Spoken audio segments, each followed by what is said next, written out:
3장 12절 찾으시는 분 읽어주시면 감사하겠습니다. 베드로전서 3장 12절. 주의 눈은 의인을 향하시고 그에게는 저희 간구에 기울이시되 주의 낯은 악행하는 자를 향하시느니라 하였느니라. 아멘. 네. 하나님은 의인도 악인도 한 사람도 놓치지 않고 보고 계시다는 말씀입니다. 오늘은 순종할 때에만 안전하다라는 주제로 같이 교회를 갖고자 합니다. 우리가 안전하기 위해서는 누구든지 기도 없이는 하루 아니 단 한 시간도 안전할 수 없습니다. 특별히 하나님의 말씀을 이해할 수 있는 지혜를 달라고 주님께 간구해야겠습니다. 유혹자의 계략이 무엇인지와 성공적으로 마귀에게 맞설 수 있는 방법이 성경에 들어가 있습니다. 사탄은 성경절을 인용하여 거기에 자기 해석을 붙이는데 전문가입니다. 그런 방식으로 아담과 하와를 생각보다 너무 쉽게 넘어뜨린 경험이 있는 마귀는 우리도 같은 방식으로 넘어뜨리려고 합니다. 그래서 우리는 겸손한 마음으로 성경을 연구해야겠습니다. 하나님께 의존해야만 한다는 사실을 결코 잊어서는 안 되겠습니다. 사탄의 계략을 끊임없이 경계하면서 우리를 시험에 들게 하지 마옵소서라고 믿는 마음으로 계속 기도해야겠습니다.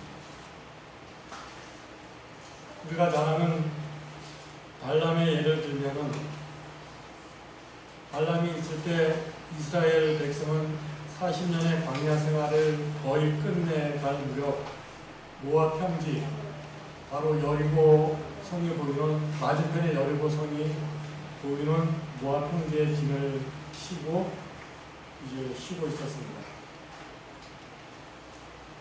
이스라엘 백성이 들어온 시볼의 아들 발락이 올의 아들 발람에게 요청을 해서 이스라엘 민족을 저주해달라고 많은 재물을 가지고 사신들을 보냈습니다.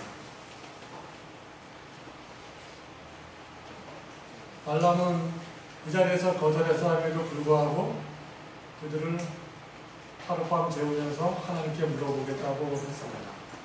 벌써 그는 두 마음을 품고 있었어요. 하나님을 향한 마음도 있었겠고 그 재물에 탐이 나서 어떻게 하면 그 재물을 받을 수 있을까 하고, 하지만 하나님께서는 따라가지 말라고 말씀을 주셨습니다. 그래서 어쩔 수 없이 발람은 그 사신들을 돌려보냈어요. 다시 돌아간 사신을 보고 발람은 더 높은 신하들과 더 많은 재물을 가지고 다시 찾아갑니다. 이번에도 발람은 또 그들을 하룻밤 재우면서 하나님의 말씀을 들어보겠다고 합니다. 그래서 하나님께서는 그에게 따라가도 좋다고 허락해 주셨습니다. 그렇지만 우리가 잘 아다시피 나귀의 입을 열어서 그를 또 여러 차례 마음을 돌려야 했지만 발람은 끝까지 따라갔습니다. 그리고 그 발람은 단 하나만 세워도 충분할 것을 이방인들이 그런 것처럼 단을 7개나 세웁니다. 그렇게 많이 세우면 하나님이 또 마음을 돌이키실까 해서 7개를 세워서 하나님께 제단을 쌓을 때 하나님께서는 또 하나님께서 하시고자 하는 말씀만 발람 입을 통해서 예언을 주시고, 또 두 번째도 또 다른 7개 쌓을 때 또 하나님께서 하시고자 하시는 말씀만 주시고, 두 번째, 세 번째도 똑같은 방식으로 발람은 단을 또 쌓습니다. 그것이 다 무산된 다음에 발람은 또 네 번째 마지막 예언을 한 다음에 축복의 하나님께서는 이스라엘에게 주시는 그 축복의 말씀만 전하고서 다시 자기 처소로 돌아갑니다. 그 후에 이스라엘 백성이 시딤에 있을 때 이스라엘 장로들 포함해서 어른의 위치에 있는 사람들이 모압 여인들과 인연을 하기 시작합니다. 우리가 잘 알다시피 이 사건으로 24,000명이 죽습니다. 바로 출애굽 1세대 가나안 땅을 보지 못할 것이라 하고 여호수아와 갈렙을 제외하고는 보지 못할 것이라고 하는 그 말씀이 안타깝게도 이런 식으로 이루어집니다. 그래서 출애굽 1세대는 모두 이 사건으로 죽습니다. 근데 이 계략은 바로 이 보올의 아들 발람이 꾸민 계책이었습니다. 발람은 풍성한 도상에 현혹되어 이스라엘을 대적하는 마술을 행하고 기름께 제물을 바쳐서 그분의 백성에게 저주를 안겨주려고 했을 때 하나님의 성령께서 그의 입을 금해하셨습니다. 발람은 하나님께서 저주하시지 않는 자를 내가 어찌 저주하라고 말할 수밖에 없었습니다. 그 당시 이스라엘 백성은 하나님께 순종했고 그들이 하나님의 율법에 순종하는 한 지상과 지옥의 어떤 권세도 그들을 이길 수 없었습니다. 그러나 발람은 하나님의 백성에게 선언하지 말라고 했던 그 저주를 마침내 그에게 안겨주고 말았습니다. 죄의 길로 그들을 유인했던 것입니다. 하나님의 계명을 범하게 되자 이스라엘 백성도 하나님에게서 떨어져 나가 파괴자의 손에 빠져서 모두 죽임을 당했습니다. 가장 약한 사람도 그리스도 안에 있으면 어둠의 군대를 능가한다는 사실을 사탄은 너무나 잘 알고 우리보다도 잘 알고 있습니다. 그래서 겸손히 하나님을 의지하고 하나님의 계명에 모두 순종할 때에만 우리 모두는 안전할 수 있습니다. 우리는 하나님께 순종하기 위해서는 하나님의 뜻이 무엇인지 어디에 있는지 알아야 합니다. 그것을 알기 위해서는 성경을 연구해야 되겠습니다. 우리는 통회하는 심령을 그리고 배우고자 하며 기도하는 심령으로 하나님의 말씀을 탐구해야 하겠습니다. 우리는 유대인들처럼 우리 자신의 사상과 견해에는 오류가 없다고 생각해서는 안 됩니다. 개인의 선입견을 지지할 목적으로 성경을 연구해서도 안 되고 하나님께서 말씀하신 것을 배우려는 한 가지 목표를 가져야겠습니다. 어느 한 가지 점에서라도 자기에게 실수가 있다는 것을 신하게 되면 다른 사람들이 모든 진리의 이론을 의심할까봐 두려워하는 비밀도 있습니다. 우리는 한때 받아들였던 입장, 한때 옹호했던 사상이 어떤 환경 가운데서도 포기되어서는 안 된다고 주장할 수 없습니다. 왜냐하면 오류가 없으신 분은 한 분, 곧 기료, 진료, 생명이신 예수 그리스도 한 분밖에 없기 때문입니다. 편견을 내세워 지성이 진리를 받아들이지 못하도록 방해하는 이들은 신령한 깨우침을 얻을 수 없습니다. 그런데 성경에 대한 견해가 제시되었을 때 많은 사람들은 이것이 진리이나 하나님의 말씀과 조화되는 거라고 묻지 않고 누가 이것을 옹호하는가 라고 물으며 그들을 즐겁게 하는 그 통로를 통해서 오지 않으나 그들은 그것을 받아들이지 않습니다. 많은 사람들이 하나님의 말씀보다 사람의 말을 더 따르고 있습니다. 그토록 철저히 자기 자신의 사상에 만족하고 있기 때문에 그들은 배우고자 하는 소원을 갖고 성경의 증거를 조사하려고 하지 않으며 관심을 보이는 것조차 거절합니다. 아무리 오랫동안 진리를 보고 있다 할지라도 어떤 인간의 사상에 들어맞도록 성경이 해석되어서는 안 됩니다. 우리는 주석가들의 견해를 하나님의 목소리로 받아들여서는 안 됩니다. 주석가들도 우리처럼 실수를 하는 인간입니다. 하나님께서는 주석가들에게는 물론 우리에게도 추가할 수 있는 능력을 허락해 주셨습니다. 우리는 성경으로 해석하는 그 성경 자체를 해석자로 삼아야겠습니다. 또 누군가 새로운 사상을 제시할 때 우리는 주의하겠습니다. 최근에도 우리 주위에 있고 또 앞으로도 계속 있을 것입니다. 성경에 대한 새로운 사상에 대해서는 그 요점들을 충분히 연구하여 성경으로 지지할 수 있는 준비가 충분히 갖춰질 때까지 그것을 제시하는 데 모든 사람이 주의하겠습니다. 하나님께서 그 속에서 이 시대를 위한 특별한 기도를 주고 계신다는 분명한 증거가 없이는 분쟁을 일으킬 만한 어떤 것도 소개하지 말아야 합니다. 그러나 진리인 것을 거절하지 않도록 또 우리는 조심해야겠습니다. 우리의 백성에게 있는 큰 위험은 인간을 의지하고 육체로 그 힘을 삼는 것입니다. 스스로 성경을 탐구하는 습관에 배어있지 않는 이들이 지도자들을 신뢰하며 그들이 내리는 결정을 받아들이고 있습니다. 이렇게 해서 성경을 연구하지 않는 이들은 그 지도자들이 받아들이지 않을 경우에 하나님의 말씀이 분명해도 불구하고 그 기별을 거절하게 됩니다. 하나님께서 백성에게 주시는 모든 빚을 가지고 있다고 아무도 주장하지 말아야 합니다. 하나님께서는 그러한 일을 용인하지 않으실 것입니다. 그분은 내가 내 앞에 열린 문을 두었을 때 등이 닫을 사람이 없어지라고 말씀하셨습니다. 우리의 모든 지도적인 인물들이 빛과 진리를 거절할지라도 그 문은 계속 열려있을 것입니다. 주님께서는 이 시대를 위한 기도를 백성들에게 전할 인물들을 일으키실 것입니다. 그래서 우리는 구별할 줄 아는 그런 태안이 필요합니다. 진리는 영원하며 오류와의 싸움은 그 능력을 나타내 보일 뿐입니다. 우리는 진리가 무엇인지 알기를 원한다는 믿을만한 증거를 보이기와 더불어 성경을 연구하기를 결코 거절하지 말아야겠습니다. 지난달에 제가 요시야 왕에 대한 설교를 하면서 실수를 했습니다. 잘못된 오류를 전할까봐 조심을 하면서 예언의 힘을 중심으로 말씀을 준비했음에도 불구하고 제가 오류를 범했습니다.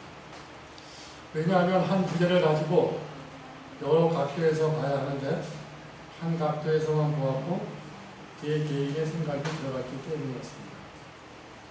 제가 설교를 마치고 집에 돌아가서 국가 공부를 하다가 우연히 하이 부인의 주석을 보게 되었습니다. 그래서 목사님께 바로 전화를 해서 제 설교를 죄송하지만 내려달라고 이렇게 요청을 해서 제 설교를 내렸습니다. 그래서 이 자리에서 요시야의 죽음에 대한 오류를 정정하면서 죄송한 사과의 말씀을 드립니다. 요시야의 흑마 죽음에 대해 하이주석은 다음과 같이 기록하고 있습니다. 하나님의 말씀을 보증으로 삼지 않는 사람들은 인간의 지혜가 그들을 도울 수 있다는 희망을 가져서는 안 된다. 왜냐하면 하나님을 젖혀놓은 인간의 뒤에는 바람에 밀려 요동하는 바다물과 같은 것이기 때문이다. 그리스도의 말씀은 그가 너희를 모든 진리 가운데로 인도하시리라고 하신다. 주어진 빛을 거절하지 마라. 요시야의 역사를 읽어보라. 그는 선한 사업을 하였다. 그의 통치 기간 동안 우상 숭배는 진정되었고 외관상으로 성공적으로 근절되었다. 성전의 문을 다시 열고 희생제도를 재확립하여 그의 사업은 잘 수행되었다. 그러나 결국 그는 전쟁터에서 죽었다. 그 원인은 그가 받은 바 경고에 유의하지 않았기 때문이었다. 요시야가 전쟁터에서 죽었기 때문에 요시야는 평안히 무덤으로 내려갈 것이라는 하나님의 말씀이 틀렸다고 하면서 누가 하나님을 비난하겠는가? 주께서는 요시야 왕더러 애굽왕과 싸우라는 명령을 내리신 일이 없으십니다. 주께서 애굽왕에게 전쟁을 함으로써 하나님을 섬길 시간이 이르렀다는 명령을 주셨다. 그래서 사자들은 요시야 왕에게 누구와 전쟁하지 말라고 하였다. 분명히 요시야는 주께서 그에게 직접 아무 말씀도 없으신 것을 기뻐하였다. 요시야는 하나님께서 아무 말씀도 없으신 것을 도무히 묵인하는 것으로 오해를 했습니다. 군대를 거느리고 되돌아간다는 것은 치욕스러운 일이었기 때문에 그는 계속 전진하였다. 이 때문에 요시야는 전쟁에서 죽었는데 그 전쟁이야말로 요시야와는 아무런 상관이 없는 싸움이었다. 주님께 그토록 크게 영광을 받은 그 사람이 하나님의 말씀을 높이지 않았다. 주께서 은혜 가운데 말씀하시고 그를 위해 좋은 일을 예언하셨다. 요시아는 자아를 믿고 경고에 유의하지 않고 하나님의 말씀을 거스리고 자신의 길을 따르기로 결심하였다. 하나님은 그의 행동의 결과로부터 그를 지키실 수 없었다. 우리 시대의 사람들도 자기 뜻대로 자기 하고 싶은 대로 하고 그 길을 가는 사람들이 있다. 그렇다면 영적으로 묻는 사람들이 그토록 많다는 것이 놀라운 일이 될 수 있겠는가. 하나님의 계획은 흩어졌습니다. 그 결말이 어떻게 될지는 모르지만 하나님 뜻대로 했다면 요시아 본인도 그렇고 그 후손도 더 나빠지지는 않았을 것입니다. 우리가 야곱과 그 리브가의 예를 에서도 알다시피 하나님께서는 분명히 둘째 아들을 높여주시겠다고 말씀하셨음에도 불구하고 야곱과 리브가는 자기들 힘으로 높아지기 위해서 장자가 되기 위해서 술을 쓰다가 두 모자의 불행은 시작이 됐습니다.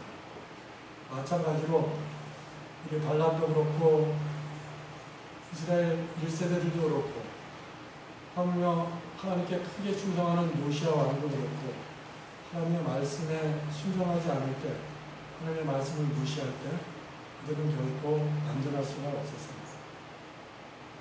그래서 우리는 우리의 마음대로 하다가 하나님의 계획을 망쳐놓을 때가 참 많습니다. 또 다른 경우 하나를 예를 들면 우리와 다른 견해를 갖고 있는 어떤 형제가 우리에게 와서 함께 앉아 성경 속에서 의전에 관해 조사해보자고 제안했다고 합시다. 그러면 우리는 그의 말을 들어보지도 않고 편견에 가득 차서 벌떡 일어나 그의 사상을 정죄하겠습니까? 이러한 바른 길은 믿음으로서 함께 앉아 제시된 주장은 하나님의 말씀의 빛 속에서 조사하는 것인데 그렇게 함으로 진리를 드러내고 우리의 정체를 밝힐 것입니다. 그의 사상을 조롱한다고 그것이 오류일지라도 그의 주장을 약화시키지 못하며 그것이 진리일지라도 그의 주장을 강화시키지 못합니다. 우리가 갖고 있는 신앙의 기둥들이 조사의 시험을 견뎌내지 못할 것이라면 지금의 말로 그것을 알아야 할 게 있다. 우리들 사이에는 바리새인의 정신이 전혀 없어야 합니다. 제가 2008년부터 인터넷 선교를 몇 년 동안 쭉 하면서 인터넷 지식인에서 어떤 한 사람을 알게 되었습니다. 그래서 이렇게 인터넷 선교를 하다 보면 그 아이디를 보고서 저 사람은 어떤 사람이다, 저 사람은 어떤 사람이다 이렇게 좀 알게 돼요. 이제 어떤 한 사람이 여호와 증인에 있다가 나왔어요. 그러니까 저절로 나왔는지 해서 이제 퇴교를 당해서 한동안 방황하다가 다시 이제 여호와 증인에 다시 가입하기 위해서 신청을 해놓은 상태에서 이제 인터넷 선교를 하더라고요. 그러면서 얼마 뒤에 입교가 허락이 됐던 것 같습니다. 그렇게 하다가 이제 제가 그 인터넷 선교를 이제 좀 뜸하게 하다가 이제 블로그에 막 글을 이제 올리기 시작할 때 어떤 사람이 들어왔다 나갔다 하는 거를 보는데 그 아이디가 눈에 익어요. 그러니까 바로 이제 제가 알고 있던 그 사람이었습니다. 그 사람이 이제 제 블로그에 몇 번 글 나가려고 하면서 글도 주고 글도 쓰고 막 하면서 이제 접근해 온 것입니다. 저에게. 당신은 좀 점잖게 인터넷 선교를 하는 것 같은데 유일신을 잊지 않는다고 하면서 이제 저에게 이제 접근해 놓는 것이 있어요. 그래서 이제 잘 됐구나 싶어서 같이 이제 몇 번 글을 주고받았습니다. 주고받으면서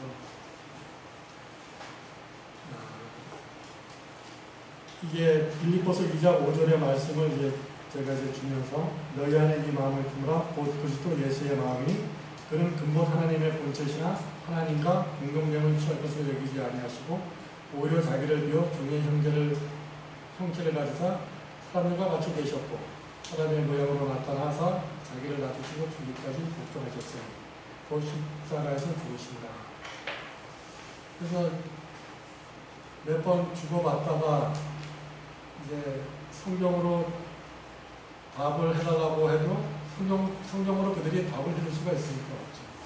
그래서 아까 제가 말씀드렸다시피 여러 주석가들, 그러니까 유일신을, 삼위일체를 부정하는 사람들의 그 해석들, 주장들을 이제 막 계속 아주 장문으로 이렇게 올려요. 그래서 제가 더 이상 할 필요를 이제 못 느껴서, 더 이상 이제 할 필요를 못 느껴서, 몇길 올린 글들은 쓰레기에 불과하니 내가 다 삭제하겠다고 이제 그렇게 통보를 하니까 이제 막 뭐라고 이제 하면서 이제 저주에 가까운 이제 글을 올리면서 대화가 단절이 됐습니다.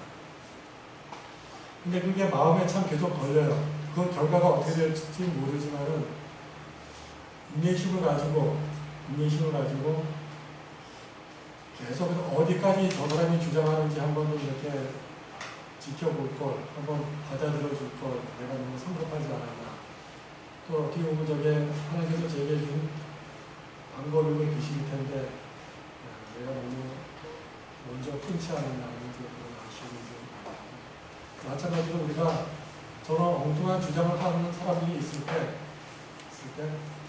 물론 그렇게 생각에 따라서는 가차없이 단절해야 할 수도 있겠지만, 또 계속 들어봐주고, 그리고 그러면서 또 그걸 또 옳은 길로 인도해줄 수도 있는 방법이 있지 않나. 그래서 우리가 기도하면서 그런 상황이 될 때는 어느 것이 하나님의 뜻인지, 내가 어떻게 행동을 취하는 것이 하나님의 뜻인지 우리가 고민을 좀 해봐야겠습니다.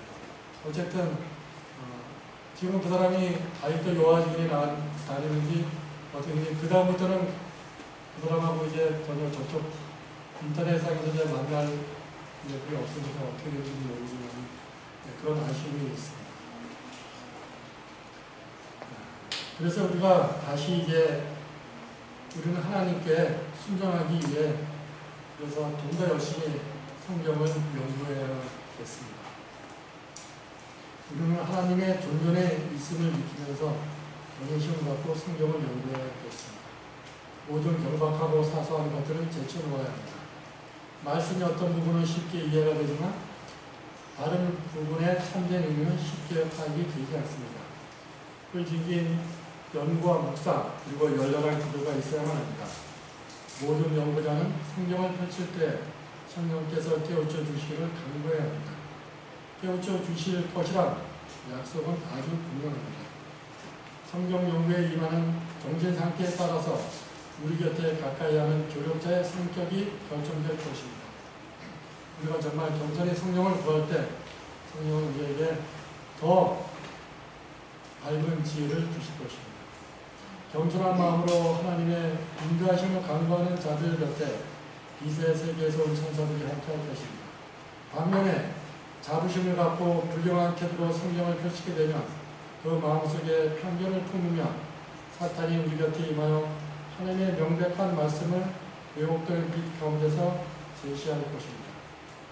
자기와 다른 이들에 대해 경솔하게 처신하고 비꼬며 조롱하는 이들이 있습니다. 어떤 새 견해에 대해 반대를 쭉 늘어놓는 이들도 있습니다.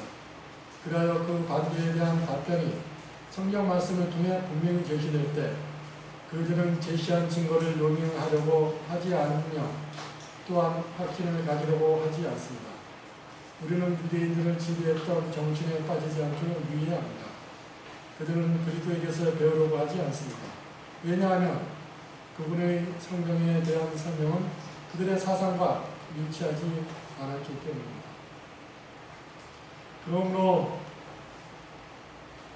예수를 반대하고 성경을 겸손한 마음으로 읽지 않는 사람들은 예수님의 길을 밟으면서 그 입에서 나오는 것을 잡고자 하여 목을 지키는 것과 같습니다. 주께서 말하신 무시무시한 정죄의 말씀이 우리에게 떨어지지 않도록 해야겠습니다. 우리는 또 단순함과 믿음으로 성경을 연구해야겠습니다. 대답하기 힘든 질문을 하는 데는 많은 학식이나 재간이 필요하지 않습니다. 어린아이까지도 지극히 지혜로운 사람마저 강하게 할 수 있는 질문들을 할 수 있습니다. 그리고 당시에 있던 것과 아주 똑같은 불신이 우리 시대에 여전히 존재합니다. 그때처럼 지금도 승진과 사람들의 찬사에 대한 욕구 때문에 사람들은 진실된 경건에서 벗어나고 있습니다. 영적 교만 이상으로 위험하게 짝이 없는 교만은 없습니다. 그래서 우리는 스스로 성경을 연구해야 합니다. 우리는 좀 더 경험이 많은 이들의 진리를 발견하는 것으로 족하며 또한 어린 사람들은 그들에게서 그들의 본이 있는 것으로 받아들일 수 있다고 생각해서도 안 됩니다.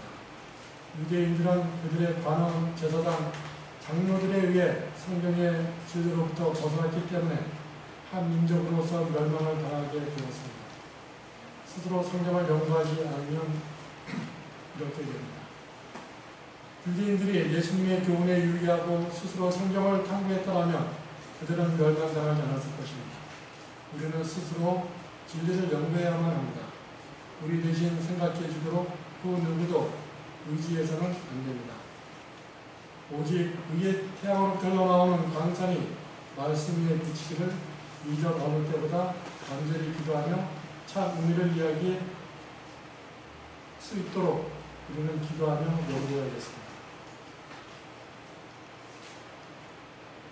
축구를 하든 야구를 하든 운동선수들이 이론을 배우고 또 동영상을 아무리 볼지라도 그 기술을 자기 것으로 만들기 위해서 운동장에서 직접 연습과 훈련을 하지 않는다면 아무 소용이 없을 것입니다. 마찬가지로 아무리 많이 말씀을 먹어도 매일매일 하루도 빠지지 않고 말씀을 먹어도 그 말씀대로 살지 않고 말씀대로 행하지 않는다면 아무 소용이 없을 것입니다. 그래서 우리 모두는 하나님의 말씀에 순종할 때에만 안전할 수 있다는 사실을 명심하면 좋겠습니다. 아멘. 감사합니다. 아멘.